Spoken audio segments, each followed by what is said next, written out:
Bien suivre la grille, je ne suis pas sûr qu'il y ait un avis favorable sur le 4. Madame. Mais je ne suis jamais agressif, monsieur le maire. Vous le savez, d'ailleurs, vous allez voir.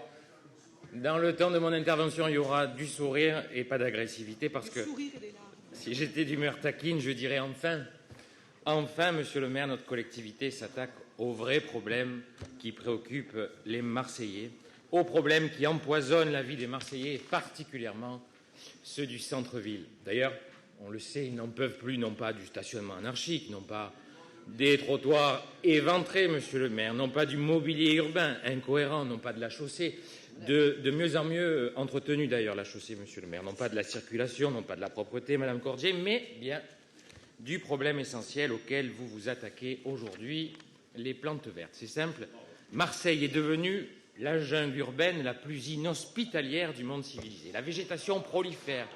On ne compte plus les plaintes faites à la collectivité pour chutes liées aux plantes vertes. Vous l'aurez compris, tout cela n'est ni crédible ni sérieux. Il faudra désormais, pour mettre un rhododendron devant sa porte, déposer une autorisation temporaire d'occupation du domaine public. Il faudra, pour les plus aventureux, amoureux de leur ville, se déplacer aux heures d'ouverture des bureaux, remplir de nombreux formulaires, fournir une pièce d'identité, une copie de la pièce d'identité, un justificatif de domicile de moins de 3 mois, un plan prévisionnel de l'implantation des végétaux qui, je l'espère, sera validé au minimum par un géomètre, expert le géomètre, monsieur le maire. Et puis, évidemment, souscrire une police d'assurance et enfin, signer une déclaration sur l'honneur quant aux espèces de végétaux qui seront cultivés, cela va de soi. Tout ça pour 2 crocus et 4 coquelicots. Et puis, bien sûr, il faudra instruire les dossiers, étudier précisément la qualité et la quantité des herbacées et enfin signer un arrêté municipal d'occupation temporaire du domaine public, un arrêté municipal qu'on pourrait appeler l'arrêté municipal Jonquille. Et puis, il faudra évidemment contrôler la mise en place de l'arrêté municipal. Et qu'en lieu et place d'un lilas, monsieur le maire, surtout, ne s'installe pas une vulgaire pâquerette. Et il faudra évidemment, parce que les plantes ça pousse, mesurer l'état de l'avancement des plantes. Alors j'espère qu'au prochain conseil municipal et sous votre autorité, nous voterons, madame Posmentier, la création de la brigade du géranium. Si tel est le cas, je postule pour en être le capitaine ou son adjoint, monsieur le maire.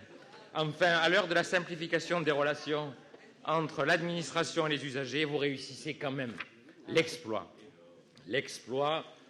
d'ennuyer les Marseillais qui cherchent à embellir leur rue. Alors vous allez me dire, madame Cordier va me répondre que c'est la loi et que c'est pour mieux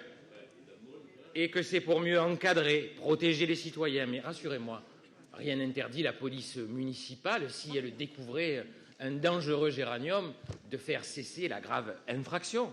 Non, et d'ailleurs, j'ai quand même pas l'impression que les tribunaux marseillais soient particulièrement encombrés par des contentieux liés aux accidents végétaux. Attaquons-nous plutôt au stationnement anarchique des voitures, des 2 roues, des trottoirs, enfin bref.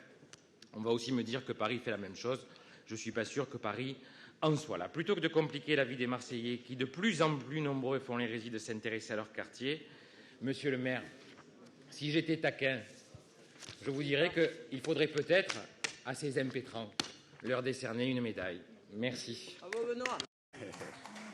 Monsieur Bruno Payan, il existe un proverbe chinois qui dit « Quand tu lances un pot de fleurs en l'air, prends garde qu'il ne te retombe pas sur la tête. » Madame Cordier, est-ce que vous voulez répondre à monsieur Payan? Le maire de